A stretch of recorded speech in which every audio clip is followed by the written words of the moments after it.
Boa noite, irmãos. Graça e paz.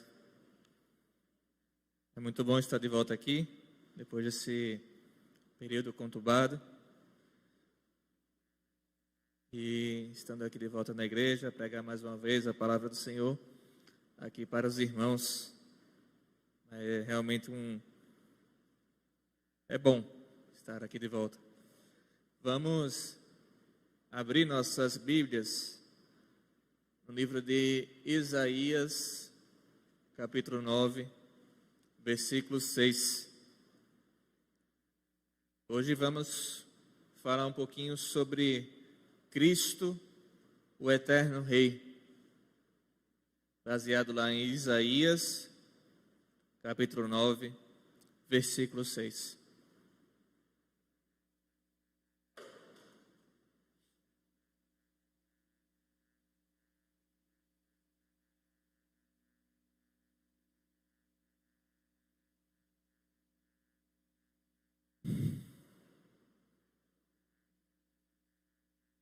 Porque um menino nos nasceu, um filho se nos deu, o governo está sobre os seus ombros, e o seu nome será Maravilhoso Conselheiro, Deus Forte, Pai da Eternidade, Príncipe da Paz. Meus irmãos, nós fomos criados por Deus. E se os irmãos conhecem bem também nossa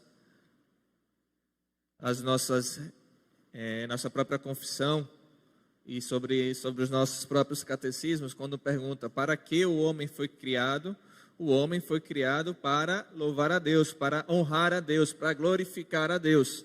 Então fomos criados, ou seja, somos então, portanto, logo, criaturas com o objetivo de adorar, de prestar louvor. Acontece que os irmãos conhecem muito bem sobre a história. Nós pecamos. Todos nós pecamos em Adão. E naquele momento houve uma ruptura entre o homem, entre todos nós e Deus. De modo que cessou a nossa natural adoração por Deus, mas não cessou a nossa necessidade de adoração. Nós somos adoradores. Ponto. Nós somos adoradores. O problema é que todo ser humano adora. O problema é quem realmente está sendo adorado. Nós podemos até negar, mas se não adoramos a Deus, nós estamos adorando a alguma criatura. Porque o único Criador é Deus. Qualquer outra coisa que possamos colocar à frente de Deus é, portanto, uma criatura. Até nem que seja fruto do nosso pensamento, é uma criatura. Então somos adoradores. Nós precisamos adorar. Temos a necessidade de adorar. Só que o homem natural não adora naturalmente a Deus. No decorrer da história, a humanidade tem sido usada nesse sentido, né? Os reis na terra têm se utilizado disso para fazer uma propaganda de si mesmo, de serem deuses.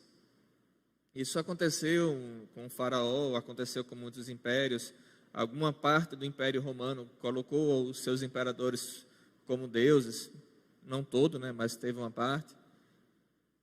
Em outras culturas, sempre tem uma figura de alguém ou uma linhagem que é mais importante, que é maior por algum motivo. Então, por este motivo, ele deve ser adorado. Então, coloca-se uma figura de um herói, de que este herói deve ser usado. É assim, por exemplo, que Kim Jong-un até hoje é adorado lá na Coreia do Norte, porque não tem outra propaganda senão a da adoração ali dele, de entronizar ele. Os norte-coreanos, eles acabam sendo enganados, apesar de sofrer tanto, eles acabam sendo enganados por aquilo que tanto é mostrado. É ensinado a eles que eles estão no melhor país do mundo e que Kim Jong-un é um homem separado, é um homem diferente. Nós, como humanidade, agora falando, temos sido utilizados dessa maneira. Costumamos criar para nós heróis, super-heróis na nossa mente, do qual a gente quer, por algum motivo ou por outro, eleger como aqueles que irão resolver nossos problemas. E as lideranças mundiais no decorrer da história têm usado desse nosso jeito para nos manipular. E tem sido assim realmente no decorrer da história de Israel, ou na história do mundo, né? Aqui, nesse texto de Isaías, ele está falando então para um Israel já com aqui num período de que já houve a divisão do reino, já prestes a ter as suas derrocadas, tanto do reino do norte, e logo depois do reino do sul, em que o reino do norte foi destruído basicamente pelos assírios. Logo depois o reino do sul não foi destruído por misericórdia de Deus, mas foram escravizados.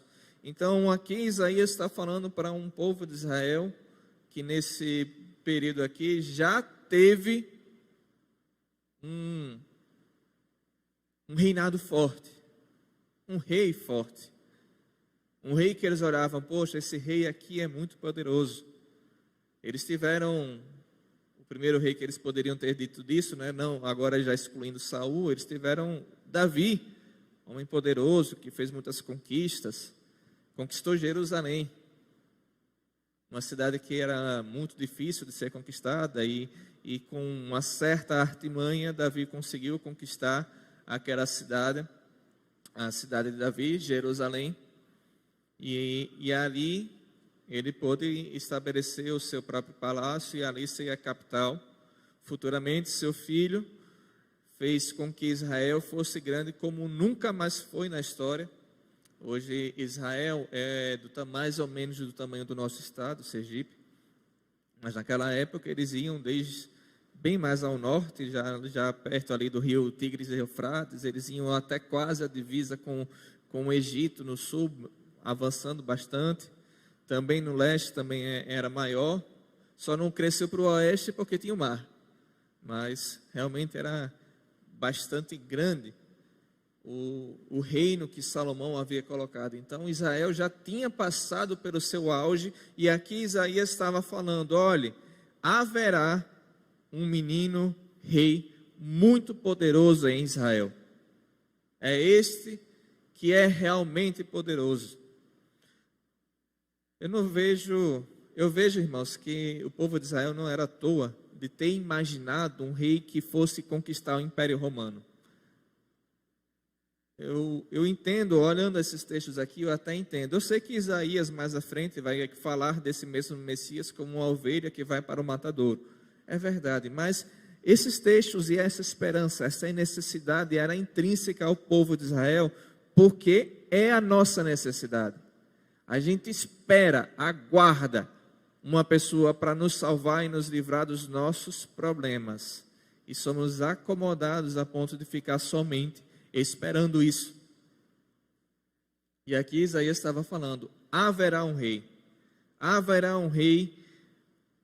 diferente, haverá um rei muito poderoso, e esse rei é especial. Quando ele vai falar aqui, é interessante que ele coloca como um menino, ou seja, é alguém que já nasce para isso. Não é alguém que cresceu e se torna, não, ele já tem um nascimento, é um menino, desde menino ele já é diferente, e ele vai ter algo diferente. Este rei todo-poderoso, ele recebe então 4 nomes. Para a gente, nome talvez não tenha tanta importância, mas aqui nesta época é diferente. Meu nome, por exemplo, é Lucas. que tem uma ideia do iluminado ou de luz. Só que minha mãe escolheu este meu nome antes de eu nascer. Eu posso até depois de ter nascido, ter passado por uma infecção e ficado debaixo daquelas luzes lá, talvez os médicos aqui saibam melhor sobre para que serve aquilo, mas isso pode até ter acontecido comigo. Mas minha mãe, ela não olhou aquela situação e falou, ele está ali iluminado, vou dar o nome dele de Lucas. Não, ela não fez isso. O nome já estava escolhido. Já tinha sido nomeado Lucas, e foi porque ela achou bonito, ela viu nos evangelhos, enfim, por algum motivo ela fez. E normalmente, quando somos pais, temos as razões dos nomes dos nossos filhos, normalmente é porque soa bonito, não é da nosso feitio de ter uma história, de ter algo a ver com aquela pessoa, né? É diferente de um Moisés da vida, de um Abrão que se tornou Abraão, é diferente de Esaú e Jacó, que também tiveram as razões de seus nomes, e Jacó, que se tornou Israel, também teve as suas razões. Então, aquele nome identificava algo e era algo dele, da pessoa. E aqui há, então, um rei que ele receberia, então, 4 nomes. E esses 4 nomes, ele traz características deste rei salvador, deste rei tão grandioso que viria para o povo de Israel. Essa primeira característica é que ele é um maravilhoso conselheiro. Maravilhoso conselheiro. E aqui a gente pode até, olhando aqui para o povo de Israel que recebeu isso aqui, talvez eles, nesse primeiro nome, eles remontassem aquele homem que foi considerado o mais sábio até então, Salomão, que quando aquele rei sábio assumiu, ele teve um maior império. Então eles chegam e ouvem ali aquela história, poxa, o rei agora que a gente vai receber, ele já tem um nome de maravilhoso conselheiro, então ele deve ser até mais sábio do que o rei Salomão, porque até no seu próprio nome, ele já nascendo, ele já recebe então esta sabedoria. Porque a sabedoria então deve ser algo muito importante vindo desse rei. Quando a gente fala de sabedoria, irmãos, a gente não pode se prender somente a conhecimento. O rei Salomão, ele não conhecia muita coisa, na verdade, né? Provavelmente nós que já temos algum estudo, sabemos muito mais da natureza e das coisas que existem do que o próprio Salomão. Temos em nossas mãos, se eu chegar aqui, por exemplo, fizer uma pesquisa agora no Google, eu tenho uma base de conhecimento enorme. Eu tenho aqui acesso, então, a toda a base de conhecimento humana que se produziu nos últimos séculos, milênios. E nesse último século, a gente produziu muito mais do conhecimento do que em todos os outros séculos e milênios aí juntos, de tanto que a gente produz conhecimento. Conhecimento, entretanto, não é sabedoria.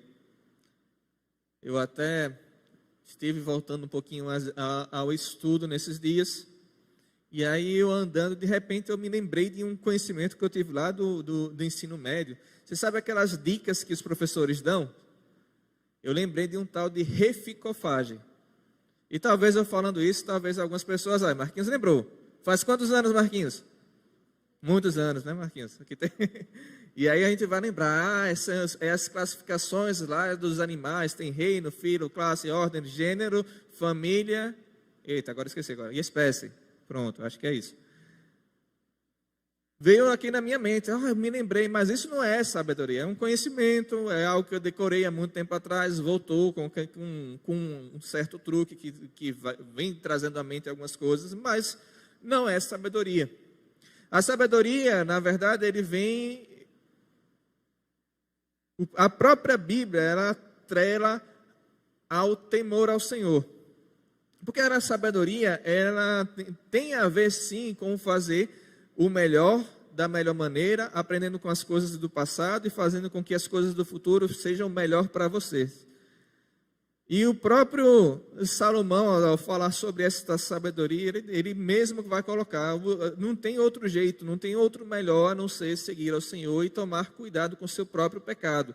Porque o seu próprio pecado é que vai te trazer mal.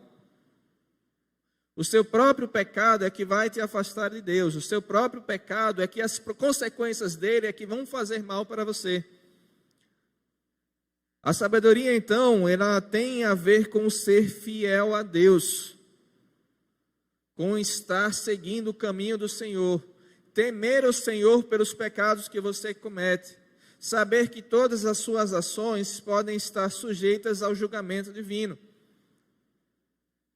quer seja um julgamento para quem está contra ele, ou seja, quem não está com ele, e vai ser um julgamento eterno, quer seja para nós, filhos dele, uma disciplina, para que aprendamos com os nossos erros e possamos não mais cometer. É bem verdade que a disciplina, apesar de dura, é boa para a gente, porque revela o amor de Deus para conosco, para que possamos aprender. Porque o pecado, irmãos, ele não é simplesmente algo que Deus olha para a gente, eu não quero que você faça porque aquilo lá é bom, e eu não quero que você tenha coisa boa. Não.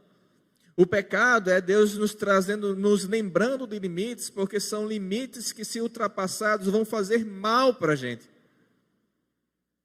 Só traz doença para a gente, só traz coisas ruins para a gente. Quer seja no relacionamento conosco mesmo, quer seja no relacionamento com o próximo, quer seja no relacionamento com Deus. A gente tem uma ideia na cabeça de que o pecado é como se fosse assim algo que é Deus tentando nos refrear de prazeres, como se aqueles prazeres fossem coisas boas. Não são coisas boas. Só nos trazem prejuízos, quer seja na nossa saúde, quer seja nos nossos relacionamentos. Como a própria Bíblia nos diz, amar a Deus acima de todas as coisas e amar ao próximo como a si mesmo, isso é o resumo de toda a lei. Nós, quando seguimos isso, nós estamos tendo uma sociedade, na verdade, melhor. Se fôssemos reais, verdadeiros com o nosso próximo sempre, não haveria mentira.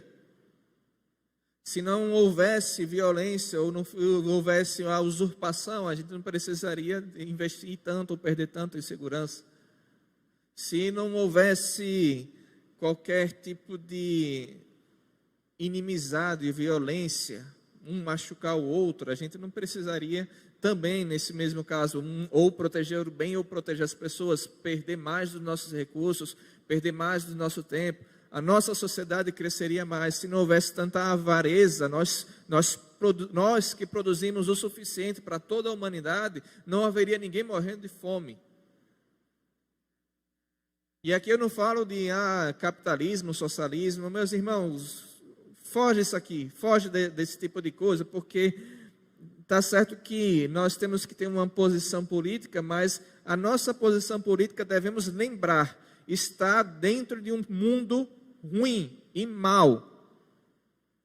Então, quer seja capitalismo, socialismo, direita, esquerda, qualquer que seja o meio de governo, método de governo, estarão homens ruins governando, pessoas ruins, e por isso nós teremos sempre problemas. Não é à toa que a palavra de Deus nos diz, sempre haverá ricos e pobres. Porque se fôssemos bons no capitalismo, nós não teríamos fome. Se fôssemos bons no socialismo, nós não teríamos fome. Mas como ruins que somos, qualquer que seja o método de governo ou de produção, qualquer que seja, vai ser ruim, porque nós somos ruins. Nós não somos ruins por causa da sociedade, a sociedade é ruim porque nós somos ruins. É diferente, é o pecado reinando. E aí, a princípio dessa sabedoria está seguindo a Deus. E este é o nosso maravilhoso conselheiro. Ele é sábio. É a Ele que devemos buscar conselhos. E Ele nos dá conselhos aqui na palavra de Deus, quando Ele nos ensina, por exemplo, o que é pecado. O que é certo e o que é errado. Para onde devemos seguir. Isso já é a base, isso já é algo que já deveria nortear boa parte de nossas decisões. É a palavra de Deus nos ensinando sobre isso. E seguir isso é seguir a Ele, o maravilhoso conselheiro, perfeito em sua sabedoria. A palavra de Deus diz também que o outro nome dele é que Ele é Deus forte. E eu, como mencionei aqui mais cedo, eu até entendo o povo de Israel, quando eles queriam que Cristo ele avançasse sobre o imperador romano e tomasse o império, o trono. Porque para eles isso era ser o Deus forte. Para eles esta força mostrada que iria mostrar ali para o mundo que aquele era o verdadeiro rei. E a bem da verdade, irmãos, a gente hoje sabe que esse rei não é só homem, ele é Deus. E aqui, ele, na verdade, ele até entrega isso, né? Ele fala que é Deus forte. Por vários motivos, por incredulidade, por coração duro, as pessoas da época não entenderam. Coração duro, esse que provavelmente também teríamos, se estivéssemos lá. Mas, por diversos motivos, eles não entenderam ali como Deus, mas ele é Deus. E sendo Deus, ele poderia fazer do jeito que ele quisesse. Ele poderia tomar... Aliás, ele poderia nunca ter dado poder para as pessoas que ele deu poder ali daquela maneira. Ele poderia, ao chegar ali, fazer com que as pessoas convertessem os seus corações somente de olhar para ele. Porque ele não é somente forte em força, ele é forte também sobre nós, as suas criaturas. Deus é forte. Meus irmãos, se a gente tenta entender isso, a gente se coloca ali, vê ali o Senhor Jesus Cristo caminhando ali, muitas vezes descalço, andando com os seus discípulos, a gente vai ver que ele, na verdade, estava tentando ensinar ali para os seus discípulos o que é uma verdadeira força. Esta verdadeira força não é se depender ali daqueles exércitos. Quem é o imperador romano hoje? Quem é o Império Romano? Onde está até a língua que eles falam hoje? O latino é uma famosa língua morta. O imperador romano já se passou. O império romano já acabou. O latim, língua morta, já cessou. Mas esse Senhor poderoso que veio conquistando os corações, veio transformando os corações, este império tem crescido. E ele tem mostrado o que é realmente uma verdadeira força.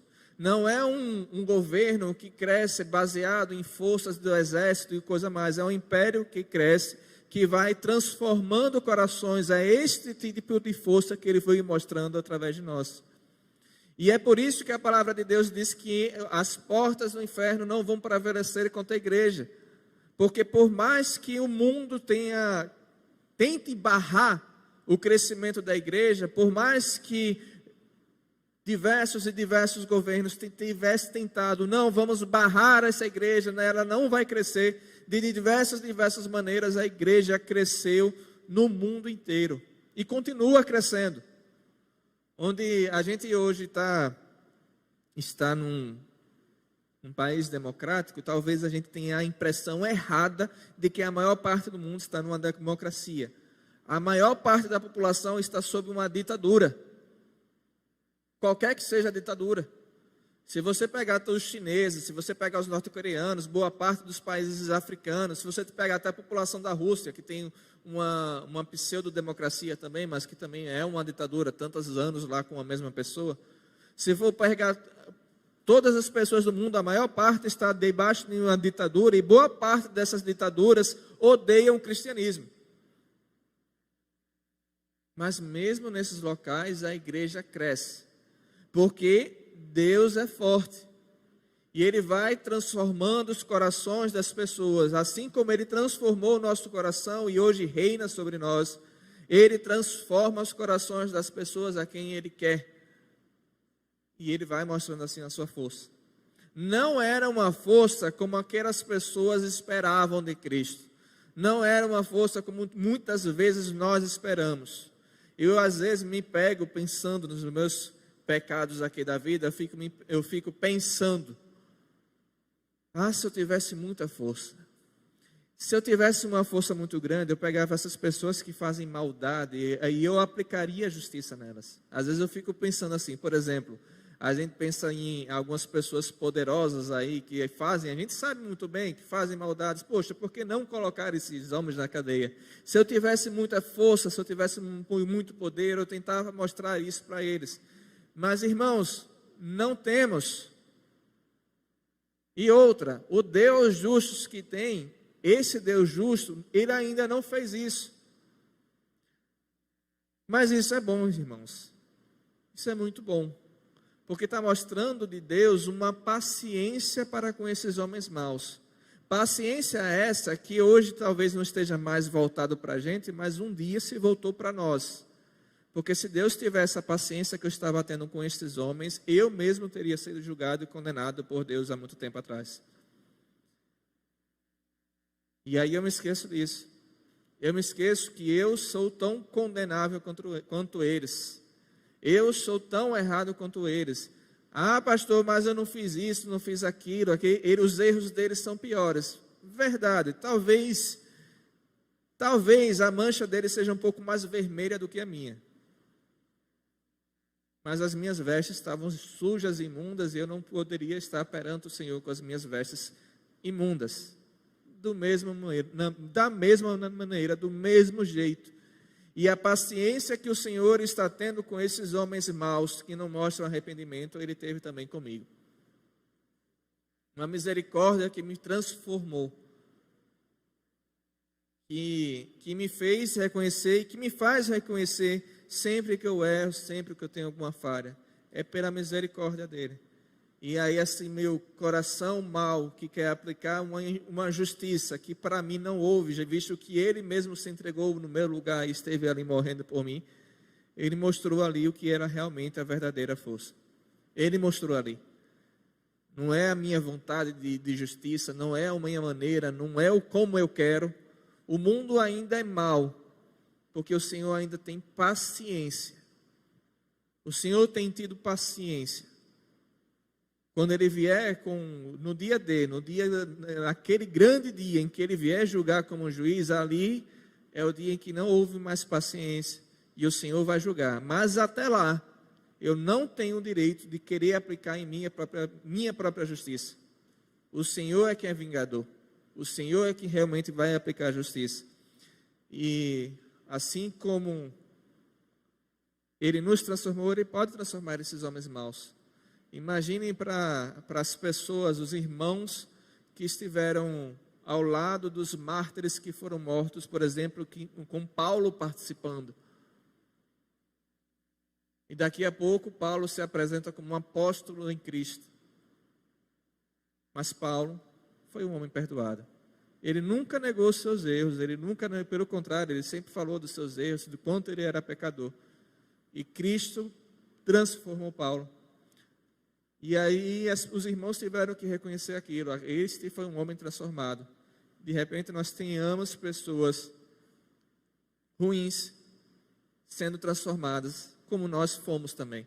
E a gente pode muitas vezes nos surpreender com quem Deus transforma.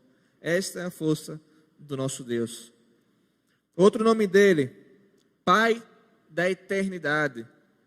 Esse nosso eterno Rei, Cristo, nosso eterno Rei, nesse terceiro nome, ele mostra que ele não foi criado ali no ano 0 ou menos 4, que alguns historiadores falam que ele, na verdade, nasceu um pouco anos antes do ano 1, né? Ele nasceu, parece que 4 anos antes. Então, ele não foi criado ali. Ele se tornou homem ali. Mas muito antes disso, Deus já era. E assim como ele se apresenta, inclusive, em João, né? Eu sou aquele que era, que é, e será. Sou o alfa, o ômega, o princípio e o fim. Na nossa cabeça, a gente não consegue entender direito o que seria esta eternidade. Porque talvez já tenhamos dificuldade um pouquinho de entender a nossa eternidade futura. Que tem uma música famosa que fala, olha, daqui a 10 mil anos, quando a gente estiver lá cantando, não haverá menos tempo do que agora de nós na eternidade. Também, né, até mesmo quem estuda aqui cálculo sabe que infinito menos 10 mil é igual ao mesmo infinito. Não tem como você dizer que tem um infinito menor e outro infinito maior. Não tem. É infinito. A gente não consegue entender o infinito futuro. Agora, imagina agora embaralhar mais a nossa cabeça e entender que Cristo é infinito lá no passado. Espera aí, se é infinito passado, como é que a gente chegou até agora? Se existe um infinito lá que não teve um início, como é que chegamos até o presente momento? A gente não entende completamente. A gente não entende algo que não teve um início, que existiu antes de existir um tempo. É assim tão poderoso Ele. Ele criou o tempo, Ele criou o espaço, Ele criou todas as coisas.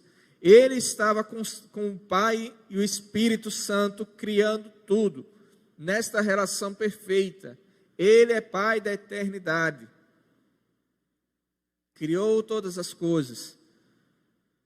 E nesse criar todas as coisas, nesse planejar de tudo ali, Ele planejou cada detalhe da criação que viria. Ele planejou como ficaria a terra, em que posição ficaria, como é que funcionaria toda a física, como é que cada regra funcionaria. Ele planejou onde cada uma de suas criaturas existiria. Ele planejou cada detalhe, inclusive o detalhe do ser humano, inclusive a mim e a você. Isso nos traz a ideia de que não somos um acidente. Nós não estamos, por um acaso, fomos criados, porque alguém tomou uma decisão e Deus não esperava a minha vinda, e eu estou aqui hoje desse jeito, dessa maneira, ou as coisas aconteceram assim porque eu lá atrás, Deus não queria que eu fizesse aquilo, e aí eu fiz, aí eu surpreendi Deus de alguma maneira, e agora as coisas estão assim. Irmãos, esqueçam isso. O hoje, o ontem e o amanhã, Deus já havia planejado e definido conforme Ele quis. Inclusive, Ele disse que antes da fundação do mundo, Ele já tinha morrido por cada um de nós. Porque quando Ele planejou tudo isso, era a mesma coisa de ter acontecido. Não é como que a gente planeja, pode ser que aconteça, pode ser que não, eu tenho um plano A e um plano B. Com Deus não é assim. Ele planejou, aconteceu. É a mesma coisa, não tem diferença. Somos planejados. Mas, irmãos, eu não sei se a gente para aqui para pensar no que isso pode significar, mas tem uma significância muito importante. É que quando Deus nos faz, nos planeja, e estamos aqui sendo servos dele, é que, você sabe, aqueles nossos piores erros, falhas que cometemos já no passado? Quando Cristo morreu na cruz, Ele já conhecia todos eles. Não somente eles, aqueles que você vai cometer ainda antes de deitar, aqueles que você vai cometer, todos eles até antes de você morrer. Eu não vi, ou pelo menos eu não vi aqui nas Escrituras, o Senhor dando um passo para trás por causa disso. O Senhor continuou indo para a morte de cruz, apesar de quem nós somos. Não é porque a gente merece, irmãos. Muito longe disso. Nós nos conhecemos. Eu posso não demonstrar para os irmãos todas as minhas falhas ou todos os meus erros, mas eu conheço aqui no meu coração quais são as minhas falhas e quais são os meus erros. E cada um de vocês conhece as suas falhas, os seus erros, os seus pensamentos pecaminosos, os seus próprios erros, aqueles mesmos momentos que mesmo quando você fazia o que parecia bom, ali na frente de outras pessoas, ali mesmo na sua mente, às vezes tinha alguma má intencionalidade que tornava mesmo coisas boas ruins, mesmo as nossas melhores ações como trapos de imundície. Então não é que a gente mereça, não é que a gente tenha algo para a gente, algum mérito em nós por alguma coisa que a gente faça ali, mas o Senhor mesmo assim foi na cruz e morreu por nós. Meus irmãos, isso mostra quão grande amor Ele tem por nós. E é por causa disso que devemos servir a Ele. Por mais que uma vez ou outra a gente erre, a gente tem que se arrepender, irmãos. Porque vendo esse amor tão grande, a gente não pode permanecer no erro. A gente não pode insistir no erro. Com um amor tão grande assim, a gente não pode ficar errando.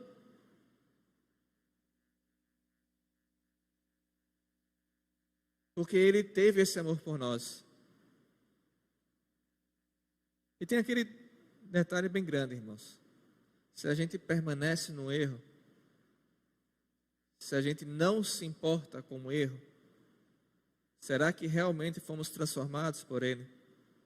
Porque esse Deus tão poderoso, que é tão forte, que pode vencer o pecado e nos transformar, se essa transformação não foi feita no nosso coração a ponto de transformar as nossas ações, nós realmente fomos transformados por Ele? E é algo que eu não consigo responder por nenhum de vocês. É algo que ninguém da igreja vai olhar e dizer, não, esse aí é assim ou é assado, é assim que está no coração dele. Porque vocês podem ser alguém aqui para mim e pode ser outra pessoa totalmente diferente no seu interior. É por isso que devemos examinar cada um de nós a nós mesmos. Nós devemos analisar as nossas ações, se as nossas ações refletem a prática de Cristo. Não que eu nunca peque, mas as minhas ações realmente refletem que eu estou lutando contra o pecado. É isso que as minhas práticas têm mostrado? Ele é o Pai da eternidade. Ele tem cuidado de nós. Ele tem amado. E amado desde sempre. Ele amou lá desde antes da fundação do mundo, quando Ele nos planejou e planejou morrer na cruz por nós. E Ele vai nos amar por toda a eternidade, quando Ele vai finalmente nos transformar completamente, a ponto de não termos mais pecados. E aí sim nós viveremos com Ele para sempre em seu reino. E por último, o último nome que Ele recebe aqui é o nome de Príncipe da Paz. Meus irmãos, quando o povo de Israel decidiu ter um rei, Deus lá em 1 Samuel capítulo 8 falou, olha, vocês vão ter um rei, mas esse rei vai tomar seus filhos e suas filhas, vai tomar os seus bens, vai tomar as suas posses. No geral, irmãos, governos e estados fazem isso conosco. Não que a Bíblia também não defenda a sua existência, defende sim, principalmente para tentar refrear um pouquinho o mal da humanidade, como eu falei que existe, né? Com a espada tentar punir aquele que é o criminoso. É essa a principal função do Estado de acordo com a Bíblia. Mas, no geral, este anúncio do que Cristo fez, do que Deus fez para o povo de Israel, Deus Pai fez lá para o povo de Israel sobre o rei, é o que acontece em toda a história da humanidade. Os reis, eles até exercem de alguma maneira esta função que Deus deu de refrear o mal, mas eles mesmos produzem muito mal para a nossa vida. Eles mesmos produzem muito mal. É bem verdade que devemos respeito às autoridades, porque foram dadas por Deus, mas a gente também não pode fingir que simplesmente todas as coisas que fazem para a gente são boas. Ali próprio Deus falando, olha, quando vier um rei, vai tomar suas coisas. E foi o que aconteceu. Para nós também isso acaba sendo verdadeiro. Os príncipes e reis, quem tem poder, tomam poder para si e eles fazem o que é bom para si. E depois, se sobra alguma coisa boa para nós. Nós estamos numa era em que talvez tenhamos algum retorno maior do Estado, porque, diferentemente de outras épocas, se não estivermos, de alguma maneira, pelo menos um mínimo de contentes, eles não permanecem no poder, porque temos algum poder para tirar, ainda que seja um tanto limitado. Mas, no decorrer da história, basicamente, é mais mal do que bem daquilo que fazem, porque eles fazem primeiro para si. Não tenham dúvidas que todos eles serão julgados de acordo com o que fazem, por Deus, que deu a responsabilidade a eles. Mas é assim que esses homens maus agem. E tem um detalhe, eu não sei se seria muito diferente simplesmente com a gente lá. Eu não sei até onde também o nosso coração mau também não faria mal de algum outro jeito. Talvez não tanto mal, mas nós mesmos somos mal o suficiente para, de repente, fazer alguém passar por alguma necessidade por causa dessa nossa maldade. Nós somos maus e às vezes nós fazemos realmente maldades. Por mais que tenhamos sido transformados por Cristo, nós ainda pecamos. E nisso, a gente sabe, nenhum rei, nenhum governante é perfeitamente justo. Até mesmo nas Escrituras Sagradas, quando a gente vai ver homens que eram bons e governaram, a gente vai ver maldades que eles fizeram. O próprio Davi matou um de seus súditos para roubar uma de suas esposas. O próprio Salomão, com toda a sua sabedoria, ele cresceu o seu governo baseado em uma tirania de impostos, que aí o seu filho foi resolver continuar e ainda aumentar ainda mais os impostos, e aí acabou causando a divisão do reino. Então, mesmo eles, homens de Deus, homens que Deus falou que estavam segundo aquilo que ele queria, fizeram maldade. Então, simplesmente o homem não consegue ser perfeitamente justo em seu governo.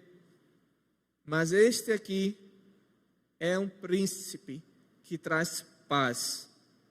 Não é como os outros que vêm trazendo discórdia, divisão, tomando as coisas, tomando para fazer guerra. Este é forte e veio para a paz. O Deus forte, do outro nome, que veio para a paz. Ele traz paz. Mas alguém poderia até dizer para mim, mas pastor, que paz é essa? Desde que eu me converti, o que eu mais tenho são lutas. A gente aqui não tem um slogan do tipo, como tem em algumas igrejas, de para ser feliz, ou para fazer isso, ou para fazer aquilo, porque a gente sabe que junto com a vida cristã de transformação, não vem somente bênçãos, vem muitas bênçãos, vem muitas alegrias, mas não vem somente isso, vem muita luta. E a principal luta que nós temos, a maior que temos, não é contra o mundo, é contra nós mesmos. A batalha que enfrentamos diariamente é contra nós mesmos, porque se fomos transformados pelo sangue de Cristo, nós nos incomodamos com os pecados que cometemos, mesmo aqueles por pensamentos, e precisamos lutar diariamente contra os nossos pecados. Carregar cada dia a nossa cruz e pedir perdão para Cristo todas as vezes que cometemos, lutando diariamente contra os nossos pecados. E é essa a nossa luta até que Cristo venha ou que morramos e Ele nos transforme totalmente. É esta a nossa luta. Nós estamos aqui numa igreja, não é que somos pessoas aqui sem pecados, de jeito nenhum. Somos pecadores. E aí alguém pode dizer, não vou estar na comunhão porque o fulano me machucou, o ciclano me machucou. Mas é óbvio, as pessoas vão te machucar porque são pecadoras. Você vai machucar porque você é pecador. E aí vamos machucando uns aos outros e vamos exercendo perdão uns aos outros, o cuidado uns pelos outros. Faz parte do viver em igreja. Mas essa é a nossa maior luta, é justamente contra nós mesmos, contra os nossos pecados, contra quem nós somos. Esses nossos pecados precisam ser combatidos diariamente por nós mesmos. Outra batalha que enfrentamos, como eu falei, é contra o mundo. Não é, entretanto, irmãos, que o diabo domine o mundo, de jeito nenhum. Como eu falei aqui, Cristo é o eterno rei. A sua soberania ele não deu para ninguém, ele não deu a sua soberania para o diabo não governa. O diabo só tem poder para fazer aquilo que Deus permite que ele faça. É isso que ele vai fazer. Nenhuma maldade ele vai fazer além do que Deus permite que ele faça, é aquilo que o Senhor vai colocar. Assim como foi na história de Jó. Jó só teve a ação do inimigo contra ele até onde Deus permitiu que fosse. Nenhuma vírgula a mais. Nada o diabo fez além daquilo que Deus mandou. Então Deus é soberano. Mas o mundo jaz no maligno, como a própria palavra de Deus diz. E o pensamento comum da humanidade é normalmente contrário ao pensamento de Deus. Isso faz com que as pessoas que agem conforme a vontade de Deus sejam então inimigas do mundo. Não por quem nós somos, mas por quem Cristo é. E o próprio Cristo falou que nós seremos perseguidos não por quem nós somos, mas porque estamos com Ele. Então, outra luta que nós temos é contra o mundo. E aí é por isso que tantas lutas acabam nos acometendo muitas e muitas vezes. E a gente acaba tendo que enfrentar. Alguns mais, outros menos. O que Deus nos garantiu é que Ele estaria conosco em todos esses momentos. E Ele também garantiu que nós não iríamos enfrentar nada além do que a gente conseguiria suportar. Porque nós não tivemos uma tentação ou um sofrimento conforme Jó teve. Eu vou dizer para os irmãos, provavelmente, muito provavelmente, porque nós não suportaríamos metade do que ele passou.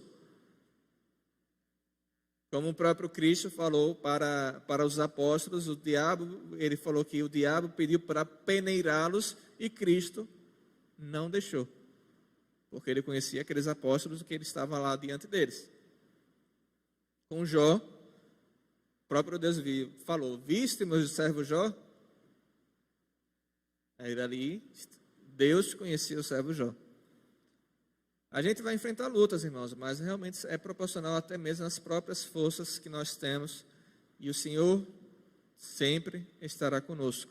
É outra de nossas lutas. Mas, irmãos, por mais que enfrentemos lutas, e aqui a gente está falando do príncipe da paz, parece que há um antagonismo, né? Uma ideia contrária. Como é que o príncipe da paz vai trazer para aqueles que são seus súditos tantas lutas? Irmãos, é porque ele trouxe paz para a relação mais importante que nós tínhamos que ter. Até nos tornarmos cristãos, nós éramos inimigos do ser mais poderoso do universo. Nós éramos contrários ao Deus Todo-Poderoso, inimigos de Deus. Eu não sei quanto a vocês, mas eu acho que talvez fosse mais fácil nós enfrentarmos sozinhos o exército americano e sairmos com alguma vitória do que enfrentar o exército de Deus, do que enfrentar o Deus Todo-Poderoso. Não teria a menor chance. O Deus Todo-Poderoso era contrário a nós mesmos. O Deus Todo-Poderoso estava com suas mãos prontas para nos castigar. Prontas para trazer a sua ira santa, justa e certeira para cada um de nós. Santa, justa e certeira, porque nós merecíamos. Por cada um dos nossos atos, merecíamos, não era nada injusto, não é nada de um Deus ruim, não é nada de um Deus malvado, nada disso. Porque todos nós merecemos, e se somos cristãos verdadeiros, nós sabemos que isso é verdade. Nós merecíamos tal castigo, mas Cristo veio como um cordeiro, enfrentou a morte, e aquela relação que eu falei com os irmãos, que existia desde sempre, o Senhor ali com como um cordeiro, enfrentou aquela ira santa e justa de Deus, e naquele momento ele recebeu toda a ira de Deus, que era para os nossos pecados. Não foi o castigo físico o maior sofrimento de Cristo. Foi muito grande, mas não foi. Foi o fato de sofrer a ira de Deus. Cristo não estava comprando o nosso preço para o diabo. O diabo não tinha as nossas almas em suas mãos de jeito nenhum. O diabo só simplesmente vai para o inferno e nós iríamos junto com ele, sendo todos castigados juntos. Não era isso.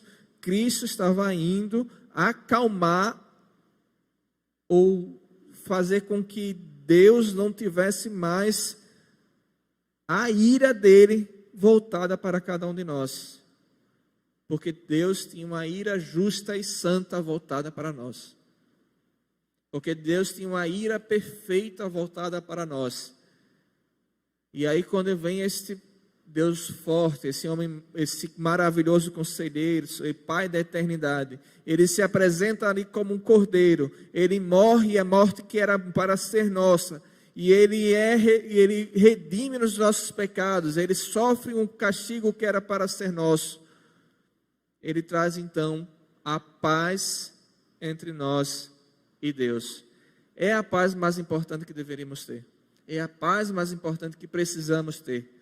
Ele traz esta paz, Ele traz esse renovo, esta aliança entre nós e Deus, de modo que agora,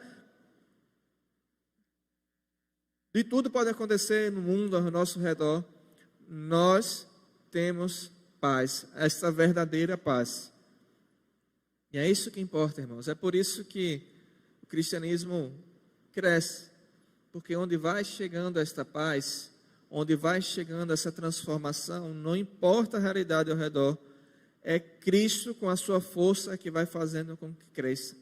É Cristo com o seu poder. Ele é eterno Rei. É por isso que estamos vendo tantas coisas acontecendo ao nosso redor, tantas batalhas contra a igreja, tantas pessoas se levantando contra o nome de Deus, tantas pessoas falando contra aquilo que a palavra de Deus ensina, e mesmo assim a igreja cresce, não é por nossa causa, mas é por causa desse eterno Rei. Cristo, o eterno Rei, Senhor sobre todos nós, Senhor sobre a igreja.